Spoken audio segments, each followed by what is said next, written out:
What's up, Wargamers? I know it's been a while since you got to see my lovely face at the beginning of a video. I just keep forgetting to make these, and then I get to the editing, and then it's too late to do it because I'm not going back. Anyways, that's beside the point because that's my problem, not yours. Today, we're here to play some Verrotwood, the Old West. I think I might like this version better than regular Verrotwood. They play very similar. I think I like the weird Wild West setting more than the regular. Before we get into this, though, I just want to take a moment and say thank you to the wonderful friends that we have at Patreon that help make all of this possible. If you like what we do here and you'd like to help out, check out the links in the description. If you don't want to do that, that's fine too. Just keep watching the video. Maybe consider smashing the buttons when it's over. Let's go take a look at the table and the scenario for today's game of Verrotwood. Welcome back to the desert that is Verrotwood, the Old West. We're out here in the wilderness today to have a good old-fashioned bloodbath. This is a straight kill point game. You get 1 point for killing one dude. Whoever has the most points at the end of 4 turns is declared the victor. I am deployed in these 2 rocky outcroppings. I kind of use the bushes to give a little bit better footprint for the outcroppings. And we'll go take a look at where the bad guys are. As per the usual, I always randomize their placement. Now, this is a 12-inch deployment, so I push them up as far as they can go. But as far as their actual placement on the board, it's a 3-foot board, so I roll 3d12, and then that's where they go across the board. This time they landed pretty close together right here. And then from our last mission, we have a Wendigo.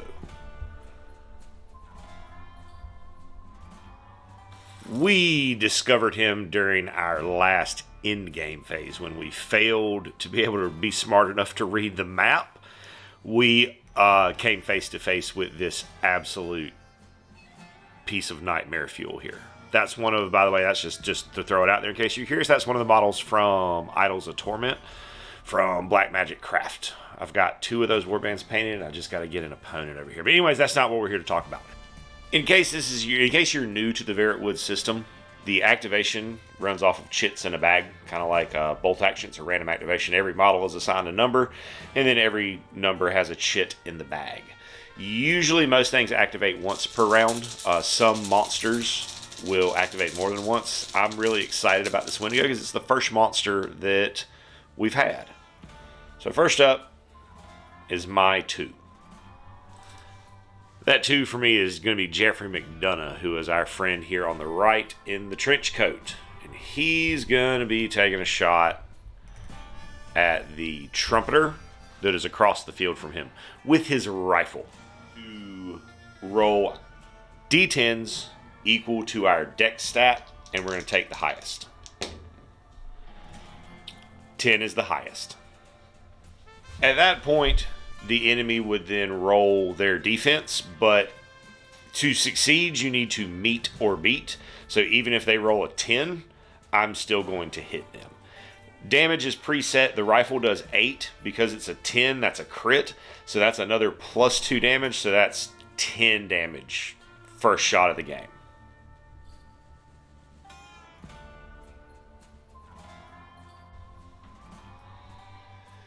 That's the guitar player for the mariachi. So when the enemies activate, they have this chart right here that is their logic, it's their AI. We roll a d10 on that chart and then do whatever it says. 9 says play the Song of the Gods, which will have no effect because there's no enemies within the radius of the ability.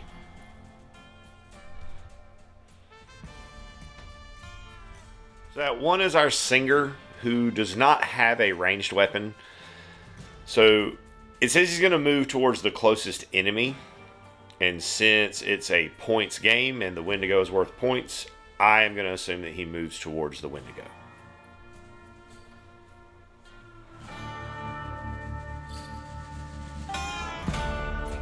That 4 is going to be my other friend over here in the rocks,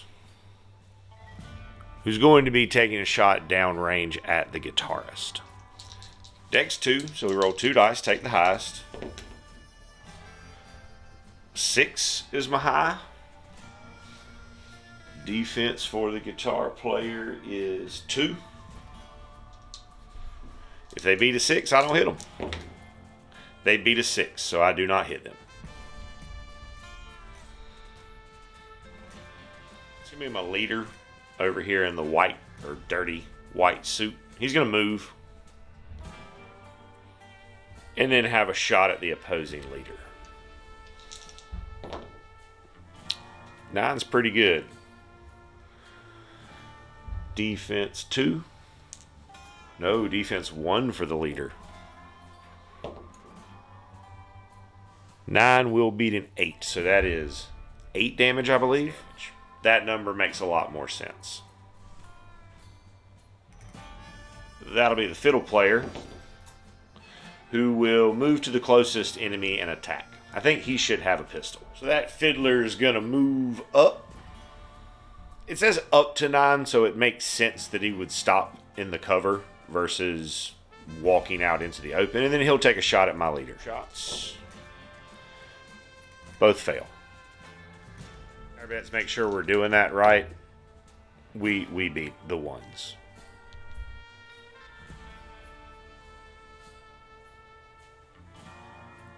Wendigo will move up to 8 inches to the closest cultist or summon, which is going to be the leader who came over here poking his nose in his business. And then he will attack with his teeth and claws. Dex 2 for the Wendigo. Or no, strength. Strength 2. So a 3 and a 4, so he's got a pretty good chance to survive in this. The 4 stays. We get rid of the lowest one. Yep. He manages to deftly dodge away from the Wendigo's teeth and claws. Last token in the bag is my buddy over here, who's going to move and adjust himself a little bit and then take a shot at that fiddle player in the rocks. X2. Love to see a crit. So that's going to be 10 damage, which will blow a big hole in that fiddle player. Bringing us to the end of turn 1. Is the singer of the mariachi. Not only is the mariachi not very strong in hand-to-hand combat, he also doesn't carry a pistol to make up for it. He does, however, get a crit, so I guess that's something. So that does 8 damage and leaves the Wendigo prone. That'll be my number 2 over to the west in the rocks. Taking a shot at the fiddler. Or no, the guitarist. 8's a pretty decent roll. He's in the thing, so he gets an extra defense dice. I'm going to use a black one. And he does not beat an 8 with 3 dice. So 8 damage. That will be the same guitarist who's gonna move towards me and try to get a shot off if he's got a gun. No, I gotta check and see if he does. So he's gonna move on up. Unfortunately for him, he is not able to get into range and cover. And he'll be taking a shot at one of our friends over here in the little grotto. We'll give an even, will be my number 2. Odd. So he will shoot at the sack face. He's got a dex of 2. 7. I have a defense of 1, but I get an extra one because I'm in the outcrop. Look at that. This will be my other sackhead. This man's going to move up some and try to steal this Wendigo kill from the mariachi. And luckily we get up far enough to negate the extra defense that it would get from being in the cover. Or from being prone. 6 is not great. Defense on the Wendigo is 1. He's out of the outcropping. 8 will beat the 1. Now, because he's in base to base with the mariachi, if I'm understanding this correctly, that shot will instead swerve and hit the mariachi for 8 from a rifle.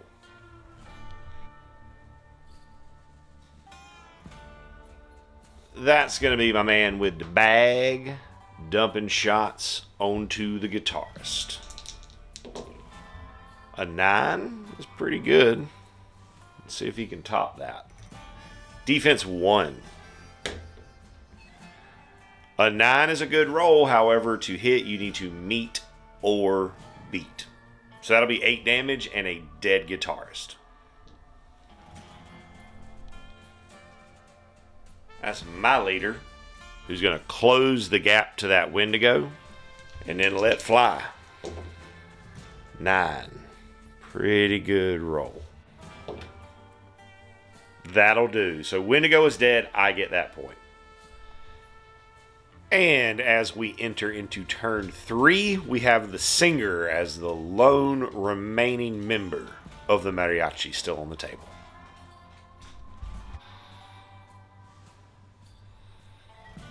Three will be the sack boy with the bag. Taking a shot at the mariachi. 8. Pretty good shot. This might finish it out right here. He only has 1 defense, if I'm correct. I am correct. He has 1 defense. And he gets a 7. So that's 8 damage. That will finish him off. Leaving the game at 5 points to 0 in my favor. As the victor, I will net 100 favor. With 50 of that favor, I will give our second bagman a second defense, and then I'll spend a whole bunch to refill everybody's ammo back up for the next games. We got to make sure we got lead to fire down range, and that makes it time to explore the desert.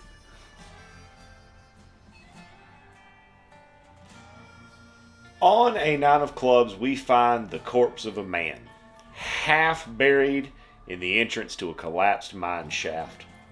We have to roll our strength stat. On a 1 to 5, he'll come to life and we'll have an undead gunslinger in our next game. On a 6 to 10, I'll find some TNT in the dead man's jacket.